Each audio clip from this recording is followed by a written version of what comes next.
So I said no to money, and it was very, very scary. This was actually the first time that I had an opportunity to do something different and to work in like an agency setting. In an agency setting. And I saw things that I didn't want to do. And I decided that, hey, there's more opportunities out there. I am going to find them. But it's very scary, especially if you're in a situation like I am, where you are trying to build up like a steady income. And,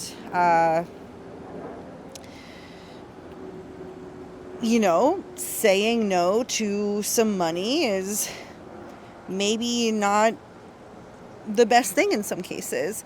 But in this case, I was saying no to money, but saying yes to my integrity in what I do. Basically, this is what happened. I met somebody who is a Go High Level reseller, which, if you don't know what Go High Level is, it's a marketing platform that automates a lot of things like text messaging and email marketing, and there's a social media scheduler, and there's just like a lot of tools in there that can help a business grow. I don't have anything wrong with it in particular. I don't really know it that well to really have any sort of opinion on it. However, upon learning more about the Go High Level reselling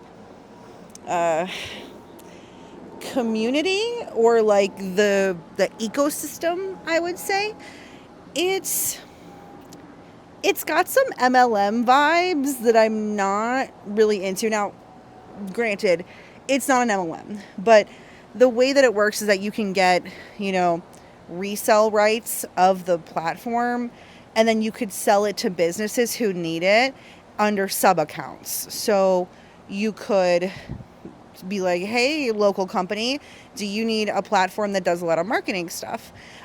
This platform can do a lot of stuff for you. I can set it up, and you can have 30, 50, 100 of these sub accounts, and you're charging them, a monthly rate to have this particular, program, which is fine. Like, I don't necessarily see anything wrong with that in particular. My problem is that upon looking up, through like YouTube and like different content and stuff when it comes to the ecosystem of this particular like thing, the reselling thing, it just gives off a vibe of a get rich quick scheme. So you'll see basically like anytime I see a YouTube video that's like, oh, make $10,000 a month doing X thing, as if it's just like the easiest thing in the world, I just completely am like, I'm out. I'm out. I'm not a part of that life. I don't want to be a part of that life. Like the digital products world is like that. I can't stand the digital products world in a lot of cases. And, there's affiliate, like the kind of MLM-y vibes that do come from it are like, apparently they have like an affiliate sort of thing. But, for me, it's not the actual ecosystem of that particular product selling is just not my thing. And getting back into the actual opportunity. So basically, I networked with somebody who was a Go High Level reseller, which again, like, people can do the business that they want to do. That's completely fine. And they were looking for a content creator to work on accounts for their clients, which totally a solid move in my opinion. What struck me as the thing I didn't want was the intense use of AI for the actual content design. Basically, what I was asked to do, like a work example. Like, can you, show me examples of your work? Find a local business and do some sort of content for that local business and show it to me, like a piece of pieces of content, copy, all that stuff. I did this in my way, right? I did this in a way where I went on Torella and I started writing a whole document for a local company, which happened to actually be a friend's business, like a friend's dad's business. And because I knew that it was like, this is a family affair going on there, that actually helped, right? So I chose a local HVAC business and I created this beautiful strategy that really hits in like a community driven way, in a way that HVAC companies don't usually do on social. I was looking at other HVAC companies and it's like, yeah, a lot of them have stuff that they're posting when it comes to promotions and when it comes to, oh, you know, happy 1 year at our company, Dave, or something.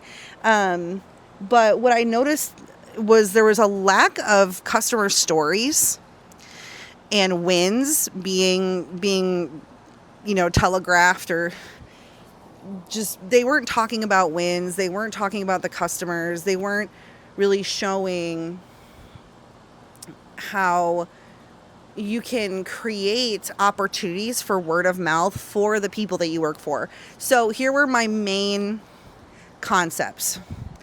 Awareness would be a lot of emotionally driven content, you know, in quotes on top of a picture of like a dirty air vent, in quotes, saying, honey, I have a really bad headache, quote. And then lead people to the opportunity to learn that, hey, maybe your wife's headache is less about how much aspirin she's taking and more about, you know, the health of your HVAC system. So that would be stage one awareness. On top of this really cute, I thought this was really cute. It's like, you know, how about we post a picture of, you know, the owner of the company who is a father, and give out dad advice, you know, text messages sent to people, sent to people like, you know, have you checked your HVAC system, or have you checked your air filter? Like, you getting these text messages, you know, have you checked your air filter, dinner at 6, or whatever. Just like little things that are, kind of feel like this is coming from our own dads, right? Because of course our own dads are going to teach us how to do HVAC stuff so that we save money, right? You know, some dad logic is, hey, spend $200, $300 on a guy coming in your house now and avoid replacing your AC, you know, for $3,000 later, right? That's absolute dad math. Second consideration stage would be literal selfies with customers if they're up to it. You don't, like, it doesn't need to be that. It could be like a before and after, but it tells the story of like what needed to be fixed and why. So, you know, Dave and Mary work at home and they can't work comfortably and sustain their household if they're sweating all day, right? And so we came in within 24 hours of them calling, fixed the problem, and then now they're working, you know, in a nice temperature controlled room, you know, and I feel like broadcasting those wins and really being able to speak on a specific person could be a great word of mouth engine, right? So let's say we have them take a selfie, they have a sign, you know, in front of them and the customer, like, hey, we fixed it, from the company, and then they send it directly to the customer. The customer will share it if they decide that they would like to do that. And then boom, you've got word of mouth that comes with a picture that comes directly from the customer's mouth. And, you know, their friends can see it, you know, they can add some extra, word of mouth in their caption, all of that stuff. So you've provided an opportunity for them to do word of mouth super easy compared to them going to Google, compared to them going to Yelp or whatever. This is like, oh, you're like in the community now, right? I felt really proud about that.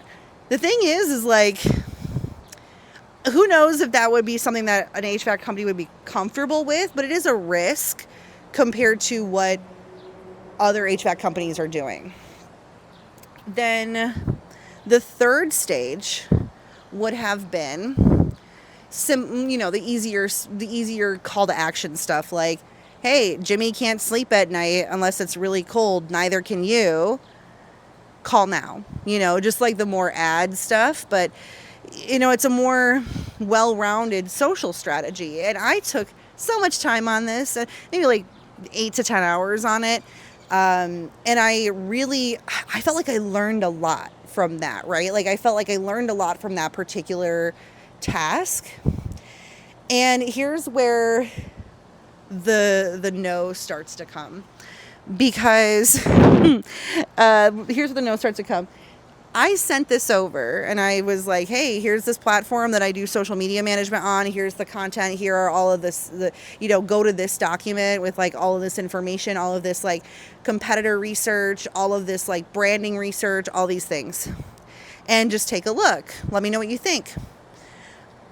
I got an email back where I was basically given a ChatGPT prompt to create an awareness campaign with 5 images and was told to compare what I did to what ChatGPT spat out. And that didn't hit me right because I'm like, here I am showing you this amazing strategy that is like easy to do, simple to do within like maybe about 3 to 5 hours per week for an HVAC company that they can kind of just like throw together. They can even probably throw it together within like 5 hours to 10 hours within a month. It's not a difficult, it was designed to not be video heavy. It was designed to be, simple and easy for anybody really to put together. And, and I was met with, hey, here's this ChatGPT prompt, use that. And that's just not my style. Here's my thing. I get that there are people who are using generative AI nowadays because they truly do not have the skills to do it themselves. I get it. The problem is that you are setting your brand up for failure moving forward. So if we're talking about an HVAC company, we are talking about a company that hopefully people my age, millennials, Gen Z, may need to contact at some point. The thing is that generative AI, when it comes to images and stuff like that, it is a turnoff to a lot of people. People don't want to engage with brands that use generative AI where you're making a lot of images with it, and it's becoming a market segmentation right now, right? Because you've got the people who are willing to engage with AI content, and then you have the people who are not willing to engage with AI content. And I think the people who are willing to engage with AI content are not as aware of the fact that there's a huge subsection of people who do not want AI. So if you are posting AI content for your brand, you are setting it up for failure with the younger generations who are going to end up needing these services later. So I actually sat with this for like 2 days. I was mulling it over in my head. I was talking to other people. I was taking a walk on it. And it was so freaking scary thinking that like, oh, I could create portfolio with this opportunity, even if like it doesn't fit my like integrity, because I'm an artist, I'm a creative. What do you mean you're telling me to make a bunch of stuff with ChatGPT, right? It just did not fit my integrity. And I just sent an email back And I just said, this isn't the opportunity for me. That's it. And my life didn't really change that much after that. But how scary is that? Because of the fact that it is a hard economic system and a situation out there. And hey, I could use extra money for bills, and there was a version of me that could have done it, be like, oh, what do they need? Oh, an awareness campaign? Sure. Boom, boom, in like an hour, and made, I don't know how much money. We actually didn't even talk about numbers by that time, but I knew there would be money, some sort of money involved that was more like money added to my current situation, right? But what a scary thing to do, to say no to an opportunity that could have put you in a better economic situation, but just really did not fit with the kind of person you are. And I understand that I probably have like a lot of privilege to do that. I mean, I'm in a situation where I'm paying, an equitable amount of rent, and, I got a lot of bills to pay, but I imagine that someone else could have jumped on that opportunity a lot, because they really actually needed to. And the thing is, I think this person just needs to hire a VA. They just need to hire an AI prompter VA to do that work. Because if you're going to try to hire a content creator with the breadth of experience that I have, and then outsource the creative part to ChatGPT, it's not going to go well. So, yeah, I actually wrote about this on Substack. I do have a Substack that I don't update very often. It's kind of like as things come to me. It's not like a regular thing or anything, but it is called The Imposter Marketer. I think. I'm pretty sure it is. But it is called The Unbearable Weight of Saying No to Money. Inspired by the Nicolas Cage movie, The Unbearable Weight of what was it? Fame? Was it Unbearable Weight of Fame? No, the I don't know. I forget. But yeah, what a scary thing to do. And I guess the reason why I'm coming on here and talking about this is after that, I've still had opportunities come to me, right? Like, I decided, instead of a door closing on me, I decided to close a door on something else. And in both situations, doors opened for me because I had more opportunities coming my way. I've had more people come to me asking for help. I'm currently waiting back on a very exciting and big opportunity for me. We'll see what happens with that. I'm not going to jinx it by telling this video what it is, but we'll see what happens.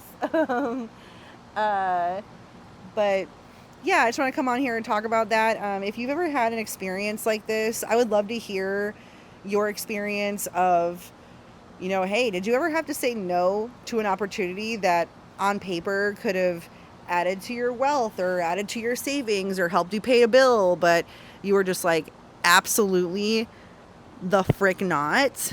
And tell me what happened. How did you feel about it? How did it affect your life? And maybe the wins that came after, like what did saying no help you do moving forward? And yeah, that's my video for today. I know this is actually like the first video that I've posted on this account since my intro video. I don't know what to do with this channel. I don't know what to do, especially it's like, hey, this is like my freelance channel. This is where I'm talking about like, working for myself and doing stuff, self-directedly. And I haven't really, I've had some video ideas here or here and there, but I haven't really executed on them. This time I was like, I feel like this is something that people can relate to, So if you related to this, let me know. And, like and subscribe. Oh, God. All right. You have a fantastic day. And it's probably the weekend when I'm posting this. So happy weekend to you. Bye-bye.